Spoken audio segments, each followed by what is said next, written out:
네, 오늘은 집을 지으시려는 분들을 위해서 좀 조언을 드리고자 해요.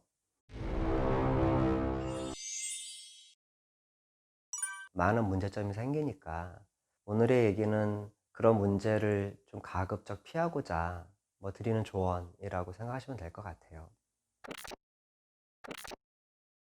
첫 번째는 누구한테 맡길 것인가예요. 결론부터 말씀드리면 친한 분들을 피하시라는 겁니다. 이게 친하면 뭔가 강하게 요구할 수 없어요. 이제 그러다 보면 마음의 상처, 응어리가 남을 수밖에 없고요. 그러다 보면 좋은 결과가 나올 수 없는 거죠. 두 번째는 평지붕을 피하시라는 겁니다.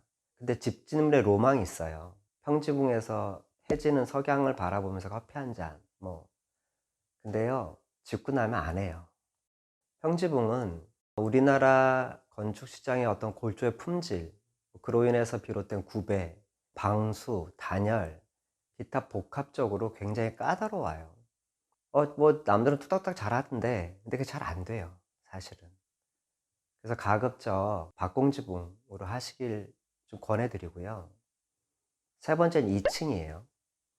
2층은 결코 만만한 구조가 아니에요.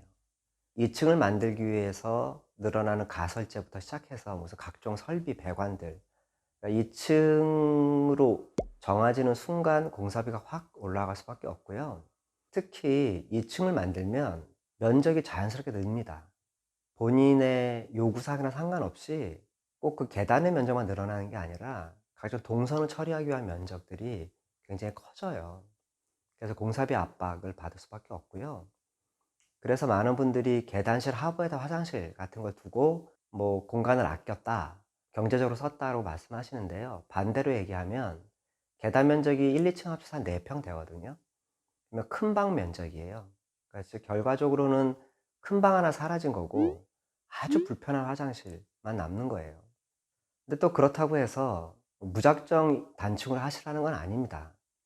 대개 면적의 경계를 따지면 한 35평? 그 이하는 단층으로 하는 게 훨씬 경제적이어요. 네 번째는 방의 크기입니다. 설계하실 때 방 크기에 굉장히 유의하셔야 되는데요.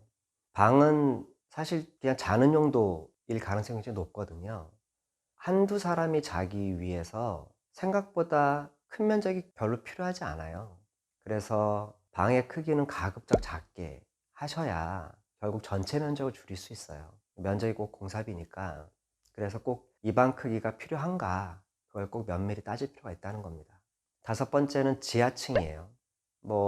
남들은 거기다 음향실도 두고 운동실도 두고 하신다는 얘기를 자주 들으셔가지고 지하층을 만들고 싶어 하시는데, 지하층은 메이저 시공사도 굉장히 어려워하는 부분이고요. 아주 조금만 실수해도 평생 결로와 곰팡이에 시달릴 수밖에 없어요. 그러니까 안 하시는 게 맞고요. 근데 정말 지하층이 필요하다, 그래도 하지 마세요. 그게 답입니다. 여섯 번째는 수도꼭지와 문 손잡인데요. 완공 후에 가장 많이 사용되는 게 수도꼭지하고 방문 손잡이에요. 이 둘은 최고의 제품으로 하셔요, 비싸더라도. 근데 이게 비싸봐야 정말 아주 높은 레벨의 수입품 아니면 전체 공사비에서 정말 티끌만밖에 안 되거든요. 가급적 굉장히 좋은 거 하셔요. 일곱 번째는 철제 방화문인데요. 철제 방화문은, 그러니까 비를 맞지 않는 공동주택 현관문에서나 쓸 수 있어요. 그걸 소규모 건축물에 쓰면 1, 2년 지나면 바로 녹슬어 버리거든요. 그러면 현관문으로서의 기능을 못할 뿐더러 마음도 많이 상합니다. 그래서 다른 소재의 현관문을 쓰셔야 되고요. 아마 알루미늄 소재의 현관문은 녹은 안 쓰나 열교 같은 문제도 생길 수 있고, 가격도 아마 굉장히 어려울 거예요, 접근하기가. 최근엔 ABS 소재의 괜찮은 현관문들이 많이 나옵니다. 그래서 가급적 그 중에서 하나를 선택하시는 게 좋을 것 같아요. 여덟 번째는 유리인데요. 많은 분들이 로이 코팅이 필요 있냐 없냐, 아르곤 가스가 필요 있냐 없냐 말이 많은데요. 결과적으로 말씀드리면 로이 코팅 하시고요. 아르곤 가스 충진된 유리 쓰시는 게 훨씬 좋습니다. 다만 이 아르곤 가스가 과연 몇 년까지 갈 것이냐, 그런 질문도 많더라고요. 너무 걱정하지 마시고요. 아르곤 가스가 주입 방법이 두 가지가 있거든요. 그러니까 수동으로 주입하는 게 있고 기계에서 주입하는 게 있어요. 그래서 기계에서 주입만 된다면 그거 전혀 걱정하실 필요 없고요. 계약하실 때 기계에 의한 주입이냐 그걸 꼭 한번 확인해 주시는 게 좋습니다. 아홉 번째는 창호의 종류인데요. 가끔 저희 협회 게시판에 굉장히 안타까운 질문들 중에 하나가 알루미늄 프레임을 써서 이제 결로가 생긴 경우예요. 알루미늄 프레임은 PVC 프레임만큼의 성능을 내려면 상상할 수 없는 가격으로 올라가게 돼요. 그 얘기는 거꾸로 얘기하면 우리 주변에 주택에 사용될 수 있는 알루미늄 프레임은 없다고 보셔도 됩니다. 그러니까 그거는 눈 딱 감고요. PVC 프레임을 쓰세요. 열 번째는 실크 벽지예요. 실크 벽지는 굉장히 네이밍을 잘한 하나의 예고요. 정확한 명칭은 PVC 벽지가 될 거예요. 그러니까 석유화학 제품이라는 거죠. 석유화학 제품은 유해 물질이 나올 수밖에 없는 환경인 거고 그걸 안 나오게 하려는 제품들은 굉장히 비쌀 수밖에 없습니다. 그런 단점이 하나 있고요. 두 번째로는 이게 습기 투과성이 굉장히 떨어져요. 근데 콘크리트는 초기 수분이 굉장히 많거든요. 건조 수분이. 그게 실크 벽지 뒤에서 이제 곰팡이를 유발할 수 있어요. 근데 문제는 그게 벽지 바깥으로 잘 드러나지 않는다는 겁니다. 그러니까 드러난 이후에는 하자 보수 기간이 끝났을 가능성이 높아요. 그래서 가급적 저희 협회에서는 합지 벽지를 사용하시길 권해드려요. 그게 건강에도 좋고 습기 투과성도 좋기 때문에 여러 가지로 건축에 좋은 영향을 미칩니다. 11번째는 태양광 설비예요. 요즘 신재생 에너지에 대한 관심이 커지면서 이제 집집마다 태양광 설비 같은 거 많이 하시는데 조심하실 건 설치할 때 그게 대부분 방수층을 관통하고 설치된다는 겁니다. 그래서 최근에는 그런 문제를 해결하고자 하는 많은 자재들이 개발되고 생산이 되니까요. 그걸 좀 찾아보셔서 방수층을 건드리지 않고 설치될 수 있었으면 좋겠어요. 12번째는 조명인데요. 특히 거실 조명. 많은 분들이 조명의 종류, 뭐 색깔 그런 거에 대해서 많은 생각들이 있으세요. 근데 하다 보면 그게 너무 과다한 조명이 되고요. 살다 보면 잘 쓰지도 잘 않습니다. 그래서 일단 최소한의 필요한 조명으로 하시는 게 좋고요. 그럼에도 불구하고 뭔가 조명을 더 하고 싶으시면 반드시 스위치를 구분하셔요. 그래서 매일매일 쓸 조명과 가끔 분위기 띄울 때 쓸 조명을 좀 구분하셔야 나중에 후회를 하지 않습니다. 13번째는 가구류의 심재 등급입니다.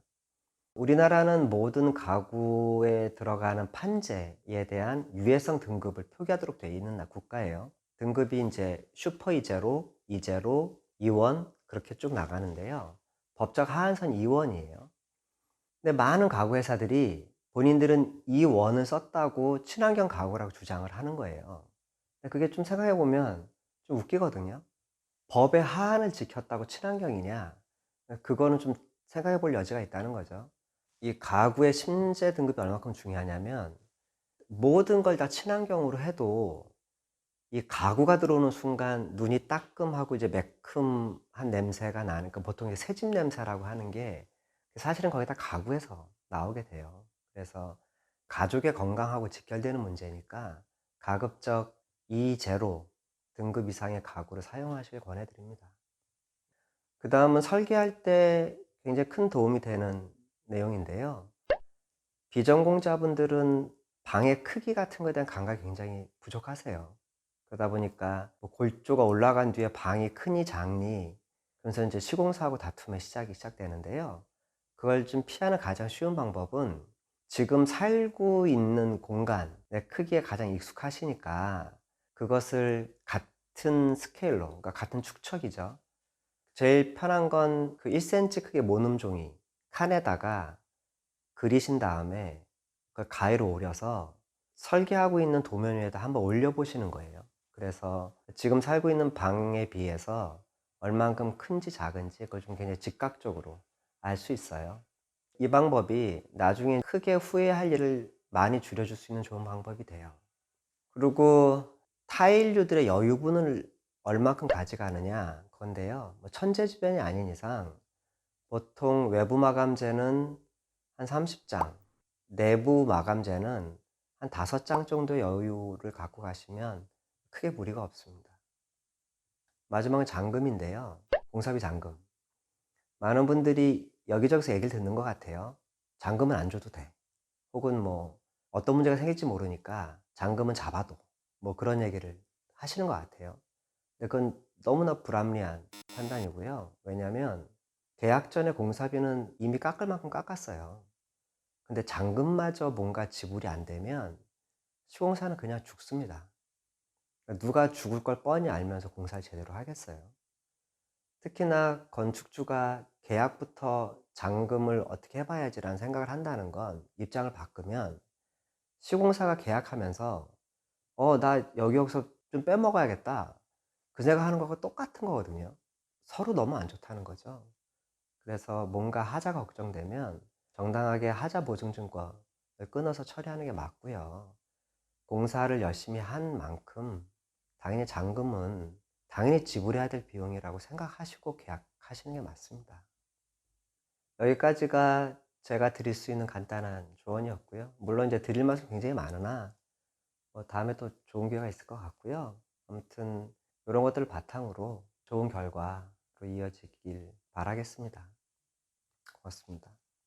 최정만이었습니다. 아, 왜 그러세요 또?